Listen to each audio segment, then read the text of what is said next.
नमस्कार, आप देख रहे हैं न्यूज़ 24। मैं हूं विपनेश माथुर। 24 के चौसर में बात अब उस लोकसभा सीट की करते हैं जिसकी फाइट पिछले 4 दशकों में एक तरफा ही रही थी, लेकिन इस बार बीजेपी ने हैदराबाद की चुनावी चौसर में ऐसा पासा फेंका है कि लड़ाई न सिर्फ टफ बल्कि बेहद दिलचस्प हो चली है। ओवैसी के गढ़ में इस बार ओवैसी को ही सीधी चुनौती मिल रही है बीजेपी की नई नवेली लेकिन फायर ब्रांड चेहरा बन चुकी माधवी लता से, जो न सिर्फ अपने बेबाक बयानों के लिए जानी जाती हैं बल्कि एक समाज सेवी के तौर पर जिनके काम से हैदराबाद में उनकी अच्छी खासी पहचान है और मुस्लिम महिलाओं के बीच उनकी अच्छी पकड़ भी है। और इसी बात ने असदुद्दीन ओवैसी को इस चुनाव में परेशान कर दिया है। जी हां, नतीजा जो कांग्रेस और एमआईए एक दूसरे पर चुन चुन का निशाना साध रहे थे, माधवी लता के नाम का ऐलान होते ही एक दूसरे के साथ नजर आने लगे हैं। अब आज 24 की सबसे दिलचस्प सीटों में से एक हैदराबाद में माधवी वर्सेस भाईजान की बात करते हैं। 2024 में लोकतंत्र का महापर्व और इस पर्व में एक एक सीट पर मचा घमासान। पूर्व से पश्चिम और उत्तर से दक्षिण तक मचा चुनावी शोर, और इस शोर के बीच देश में कुछ सीटें ऐसी भी हैं जहां एक सांसद या एक ही पार्टी का कब्जा रहता है। हैदराबाद ऐसी ही एक सीट है, तेलंगाना के हैदराबाद सीट। हैदराबाद मतलब निजामों का शहर, हैदराबाद मतलब 4 मीनार वाला शहर, हैदराबाद मतलब मोतियों वाला शहर, हैदराबाद मतलब बिरयानी वाला शहर, और हैदराबाद मतलब ओवैसी खानदान के गढ़ वाला शहर। निकलो, वोट एक अमानत है, इस अमानत को इस्तेमाल करो मेरे भाई और अपनी जमात मजलिस को कामयाब करो। बता दो ऐसी ताकतों को, बीजेपी आरएसएस को, कि तुम लाखों हरकतें कर लो, तुम तीर इमेजिनरी चलाओ या तुम तीर चलाओ, हम तुम्हारे तीर का जवाब मोहब्बत से देंगे। और याद रखो, अगर कोई जमात 40 साल से हैदराबाद की पार्लियामेंट की सीट जीत रही है तो क्यों जीत रही है? क्योंकि हमने बीजेपी आरएसएस को उनके नापाक अजाइम में शिकस्त दी। 4 दशकों से हैदराबाद की सियासत जिस खानदान के इर्द गिर्द घूमती है, उसी ओवैसी खानदान के असदुद्दीन ओवैसी के खिलाफ इस बार के चुनाव में लोकसभा सीट से बड़ी और कड़ी टक्कर है। क्योंकि इस बार एआईएमआईएम यानी कि ऑल इंडिया मजलिसे इत्तेहादुल मुस्लिमीन के चीफ असदुद्दीन ओवैसी को चुनौती देने के लिए बीजेपी ने फायर ब्रांड वाली माधवी लता को चुनावी मैदान में उतारा है। भाई, आप भाषा बदल दिए हो, आप पूरे दुनिया को दिखा रहे हो कि डर शुरू हो गया है। जंग तो इसके पहले ही शुरू हो गया है। Now don't talk peace, a man who never knew what peace is. कान को कुछ अच्छे ही नहीं लग रहे साहब। इसीलिए लोकसभा चुनाव के रण में इस बार हैदराबाद की सीट सुर्खियों में। ओवैसी परिवार की 40 साल की सल्तनत को इस बार माधवी लता से चुनौती मिल रही है। तो सवाल यही है कि इस बार हैदराबाद में क्या हर बार की तरह पतंग उड़ेगी या फिर इस बार कमल खिलेगा? जो बीजेपी और आरएसएस हमारी तहजीब और तमद्दुन के खिलाफ है, हम उसके खिलाफ मजलिस इत्तेहादुल मुस्लिमीन के हक में वोट देंगे। हम उस उम्मीदवार के खिलाफ वोट देंगे जो हमारी इबादत गाहों पर तीर चलाने का काम करना चाहती है। हम तीर चलाने वालों को वोट नहीं देंगे, हम मोहब्बत बरसाने वालों का साथ देंगे। हम इबादत गाहों को नुकसान पहुंचाने वालों का साथ नहीं देंगे, हम इबादत गाहों की हिफाजत करने वालों का साथ देंगे। असदुद्दीन ओवैसी ट्रिपल तलाक के विरुद्ध में वोट डालना चाह रहे थे। इसका मतलब है वो चाहे मुसलमान हो या हिंदू हो, औरत जात से वो मर्यादा नहीं रखते हैं, औरत को वो आगे बढ़ने नहीं देंगे। इस प्रकार के राजनीतिक ने जब तक पॉलिटिक्स में है, औरत की बढ़ावा, औरत आगे कभी नहीं बढ़ेगी। सारी औरतों से मेरा यही कहना है, अगर आपको आगे बढ़ना है, मुसलमान औरत रहने दे, हिंदू औरत रहने दीजिए। असदुद्दीन जी जैसे लोग जब तक रहेंगे, औरत का कोई भी मर्यादा आगे नहीं बढ़ेगी और आगे भी औरत अपने कैरियर में, अपने पढ़ाई में भी आगे नहीं बढ़ेगी। हैदराबाद के दंगल में माधवी लता के एंट्री से पूरा चुनाव ही बदल गया है। ऐसे में सवाल कई, क्या ओवैसी को हरा पाना माधवी के लिए आसान होगा? क्या हैदराबाद के वोटर्स के बीच माधवी की पहुंच है? क्या माधवी ओवैसी का मुकाबला कर पाएंगी? हैदराबाद की चुनावी रणभेरी भले ही अब तक असदुद्दीन ओवैसी के लिए आसान रही हो, लेकिन 2024 में उनकी चुनौती इतनी आसान नहीं रहने वाली। बीजेपी ने वॉकओवर देने से इनकार करते हुए एक मजबूत महिला कैंडिडेट माधवी लता को चुनावी मैदान में उतारा है। राष्ट्रवाद की छवि और हिंदुत्व पर वो आक्रामक तरीके से बोलती है। मुस्लिम महिलाओं के बीच उनकी अच्छी पैठ है। साफ है, बीजेपी ने हैदराबाद से पहली बार ऐसा उम्मीदवार उतारा है जिसको लेकर कार्यकर्ताओं के बीच उम्मीद भी है और जोश भी। माधवी जी, आपने कहा हैदराबाद में खेल होगा। आप ये भी कहती हैं कि 1.5 लाख के वोटों से असदुद्दीन ओवैसी इस बार आपसे हारेंगे। ये बहुत बड़ा दावा है, 40 सालों का किला ढहाना है। ये कैसे संभव है? किस आधार पर यह दावा आप करती हैं? मेरा दावा सच्चाई के ऊपर आधार है। मेरा दावा 40 सालों से जो बढ़ोतरी नहीं हुई है उस कॉन्स्टिट्यूएंसी का, उस पे आधार है। मेरा दावा उस पे आधार है जहाँ पे पसमंदा ही रह गए और बदतर हो गए। मेरा दावा इसलिए है जो असदुद्दीन जी एक किराए के घर से निकलकर मुसलमानों के अंबानी तो बन गए, आबाद हो गए, लेकिन गरीब तो बर्बाद हो गए। वो है मेरा दावा। मेरा दावा ये है कि वो स्त्री को कभी आगे बढ़ने नहीं देते हैं। और मेरा दावा ये है कि जहर फैलने के अलावा और मजहब के ऊपर बात करने के अलावा आज तक उन्होंने कभी तरक्की के बारे में नहीं सोचा। ये सब मेरे दावा है। चुनाव के बीच हैदराबाद लोकसभा सीट से बीजेपी के उम्मीदवार माधवी लता वायरल हुए एक वीडियो के बाद विवादों में घिर गई। इस वीडियो में वो एक जुलूस के दौरान कथित तौर पर एक मस्जिद की ओर तीर चलाने का इशारा करती नजर आ रही। वायरल वीडियो श्री राम नवमी जुलूस के दौरान रिकॉर्ड किया गया प्रतीत होता है।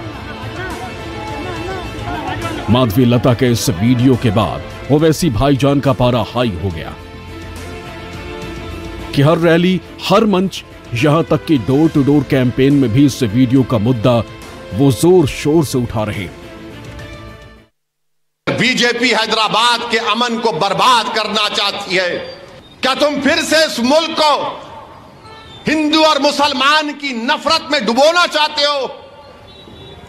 क्या बात है कि तुम तीर बनाकर एक इबादतगाह के ऊपर मारते हो? क्यों तुम हैदराबाद को आग में झोंकना चाहते हो? क्यों तुम तेलंगाना को बर्बाद करना चाहते हो? बीजेपी आरएसएस वालों, तेलंगाना की पीस और प्रॉस्पेरिटी के लिए पीस जरूरी है।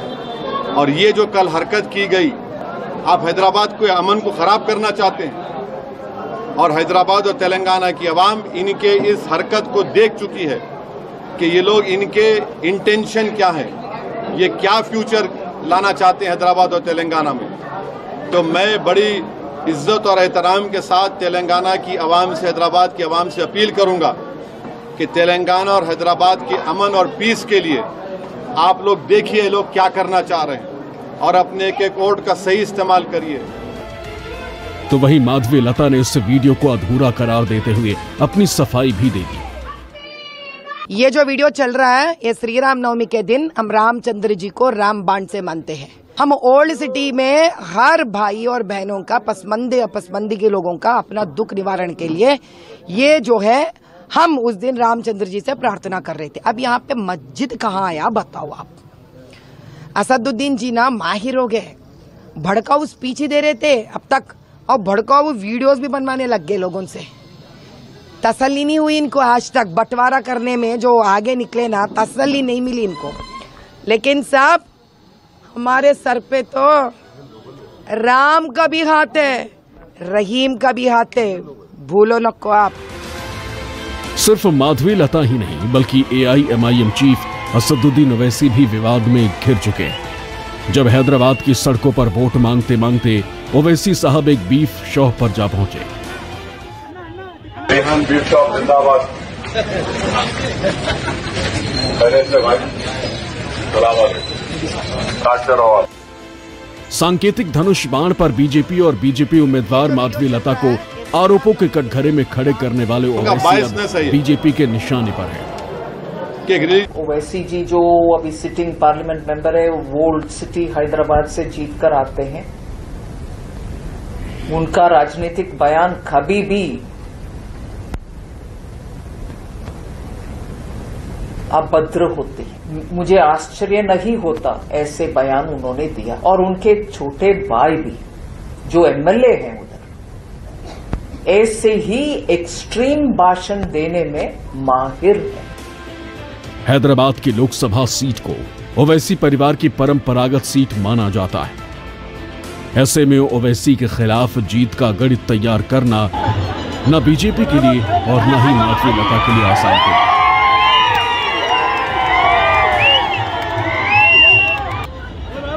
ओवैसी खानदान और उनकी पार्टी के जनाधार को टक्कर देने के लिए माधवी मैदान में आई हैं। मोदी के सबका साथ सबका विकास वाले मंत्र और प्रखर हिंदुत्व के धार पर सवार सियासत के साथ माधवी लता नैतिक राजनीतिक करप्शन का सवाल उठाती नजर आई। आपको पता है एक बड़ा वोट बैंक है उनका, मुस्लिम आबादी में महिलाएं उन्हें वोट देती हैं, जिसके बूते उनके पहले पिता और उसके बाद अब वो लगातार जीत रहे हैं। मुस्लिम वोट नहीं देते हैं उनको, वो तो आधे से ज्यादा बोगस वोटों से जीत। आप समझ रहे उस पसमंदा मुसलमान औरत या वो मुसलमान औरत जो इंस्टेंट ट्रिपल तलाक के वजह से हैदराबाद में जितनी उनके ऊपर जातियां हुए हैं, वो शायद ही पूरे देश में कहीं पे भी नहीं हुए होंगे। मोदी भाई जो यूसीसी के दरमियान मुसलमान औरतों को भी लड़कों के सरिसमान वो लोग हक दिलवाना चाहते हैं और ये नकारते हैं। आप समझते हैं औरतें उनको वोट देते हैं? नहीं, जो वोट उनको मिलते हैं उसमें आधा से ज्यादा तो बोगसी वोट। माधवी लता ने पहले आरोप लगाए, फिर जब वो एक्शन में आई तो उसका परिणाम भी उन्हें सफलतापूर्व मिला, क्योंकि बीजेपी की फायर ब्रांड उम्मीदवार माधवी लता की शिकायत के बाद चुनाव आयोग ने कार्रवाई की। अब हैदराबाद की मतदाता सूची से 5,41,000 मतदाताओं के नाम हटा दिए गए। जीएचएमसी ने बताया कि जनवरी 2023 से कुल 5,41,259 नाम मतदाता सूची से हटा दिए गए, जिनमें से 47,141 मृत थे, 4,39,801 घर बदल लिए थे और 54,259 डुप्लीकेट मतदाता थे। काटे नहीं काटे इतने दिनों से 5.5 लाख, हमारा तो नंबर ज्यादा है, अब इनका ही नंबर ले लेते 5.5 लाख तकरीबन। 5.5 लाख गलत वोट जब आ रहे तो सो रहे थे पूरे जीएचएमसी वाले। क्या कर दावता कर ले रहे थे, बिरयानी का रहे थे, क्या कर रहे थे साहब? अब बोल रहे काट दिए। अगर इतनी जल्दी काट सकते तो इतने दिन क्यों नहीं काटे? एक बात बिल्कुल साफ है कि माधवी लता की एंट्री से हैदराबाद की सियासी लड़ाई तेज हो चुकी है।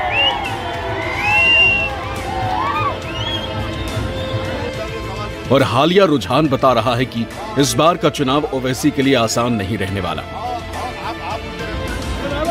क्योंकि उनके सामने बीजेपी की फायर ब्रांड माधवी लता डटी और अड़ी हुई है। एआईएमआईएम अध्यक्ष असदुद्दीन ओवैसी ने हैदराबाद सीट से नामांकन दाखिल कर दिया। अपने शक्ति प्रदर्शन के साथ ओवैसी नामांकन दाखिल करने पहुंचे। हालांकि अब तक माना जाता रहा है कि हैदराबाद एआईएमआईएम का गढ़ है, लेकिन इस बार समीकरण पूरी तरह से बदलते हुए नजर आ रहे हैं। बीजेपी उम्मीदवार माधवी लता हैदराबाद से ओवैसी को टक्कर दे रही हैं। माधवी लता बीजेपी उम्मीदवार होने के साथ साथ विरंची अस्पताल की चेयरपर्सन भी हैं। हालांकि एक्टिव पॉलिटिक्स से उनका सीधा नाता कभी नहीं रहा, लेकिन अपने हिंदूवादी बयानों को लेकर वो अक्सर चर्चा में रहती है। माधवी लता एक बिजनेस वुमेन है। वो भरतनाट्यम नृत्यांगना भी रही हैं। अपने कॉलेज के दिनों में वो एनसीसी कैडेट में भी रही। 3 तलाक के खिलाफ अभियान के लिए भी उन्हें जाना जाता है। हम हर मतदाता से प्रार्थना करते हैं, उसी प्रकार असदुद्दीन जी और उनके घर वालों से भी हम प्रार्थना करेंगे, अकबर जी से भी प्रार्थना करेंगे, उनके घर वालों से भी प्रार्थना करेंगे कि अब की बार धर्म के लिए वोट दीजिए, न्याय को वोट दीजिए हमारे कमल को वोट दीजिए ताकि हम 40 सालों से जिस दलदल में हमारा हैदराबाद कॉन्स्टिट्यूएंसी डूबा हुआ है उसको नया सूरज दिखा सके और हम उसको अभिवृद्धि के तरफ लेके जा सके। तेलंगाना की सभी 17 सीटों पर तीसरे फेज में मतदान होना है और 13 मई को हैदराबाद की किस्मत का फैसला भी हो जाएगा। वैसे देखा जाए तो हैदराबाद में ओवैसी का कोर वोटर मुस्लिम है और हिंदू वोटर की संख्या कम है। ऐसे में मुस्लिम वोटर के बिना जीत मुमकिन नहीं, इसलिए माना जा रहा है कि हिंदू वोटर के साथ मुस्लिम वोटर को साधने के लिए बीजेपी ने माधवी लता पर दाव लगाया। तीर चला लो, कुछ भी चला लो, अब यहाँ का हिंदू, दलित और आदिवासी तुम्हारे इन बातों में आने वाला नहीं है। वो देख चुका है कि कौन उनके लिए काम करता है। वो जरूर तुमको देखेगा, तुमको सुनेगा, मगर दिल में बोलेगा ये यजीदी है, ये इब्ने मलजम है, ये नमरूद और वक्त के फिरौन का साथी है, ये हमारे इत्तेहाद का दुश्मन है। आप कहना चाह रहे हिंदू मुसलमान आपके लिए एक है, हम कहते हैं हमारे लिए हिंदू मुसलमान भाई एक है, क्योंकि हमने रमजान पर अपने शिया भाइयों का हजरत अली साहब के जुलूस में हम गए थे, लेकिन हमारा राम लल्ला का जुलूस निकालने के लिए ये लोग तेलंगाना के मुख्यमंत्री के उनके यहाँ पर सब मिलकर हमारा राजा भाई निकालने वाले जुलूस को परमिशन नहीं दे रहे हैं। अब बताइए किसका षड्यंत्र है, कौन दरार लेके आना चाह रहे हैं, कौन हिंदू मुसलमान को एक बनने नहीं दे रहे। ऐसे में अगर हैदराबाद में मुस्लिम वोट बटे तो ओवैसी की राह मुश्किल हो सकती है। ऐसे में जिस किले की चाबी 40 साल से ओवैसी के पास है, जिस हैदराबाद के आसमान में 40 साल से पतंग उड़ रही है, वहां अब हवा का रुख पहले जैसा नहीं रहा। मतलब हैदराबाद के भाईजान की जान और साख दोनों इस बार दांव पर है। ओवैसी के लिए हैदराबाद इसलिए भी जरूरी है क्योंकि हैदराबाद के बोते ही ओवैसी देश के बाकी राज्यों में अपनी सियासत को चमकाते हैं। अब हैदराबाद में सवाल यकीन का है कि क्या हैदराबाद की आवाम हकीम, हुकूमत और निजाम पर ऐसा यकीन कर पाएगी। ये 13 मई को पता चलेगा जब चौथे चरण में हैदराबाद में वोट डाले जाएंगे। 4 जून को होगा निजामों के शहर हैदराबादी की किस्मत का फैसला।